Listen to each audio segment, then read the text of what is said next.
দর্শক, প্রধান উপদেষ্টার প্রেস সচিব শফিকুল আলম বলেছেন, আয়নাঘরের আলামত ধ্বংস করা হয়েছে কিনা তা তদন্ত করে দেখছে গুম কমিশন এবং আন্তর্জাতিক অপরাধ ট্রাইব্যুনাল। তবে পরিদর্শন করা আয়নাঘরগুলো কিছু জায়গায় নতুন প্লাস্টার দেখা গিয়েছে।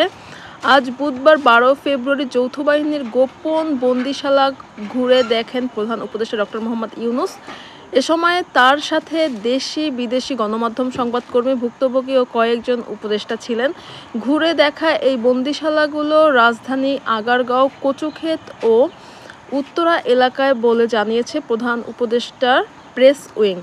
পরে দুপুরে এ নিয়ে রাজধানীর ফরেন সার্ভিস একাডেমিতে আয়োজিত এক সংবাদ সম্মেলনে প্রেস সচিব কথা বলেন। অভিযোগ করা হচ্ছিল, শেখ হাসিনা সরকার পতনের পর আয়নাঘরগুলোর চিহ্ন মুছে ফেলার চেষ্টা হচ্ছে। প্রেস সচিবের বক্তব্য উঠে এলো এ সত্যতা।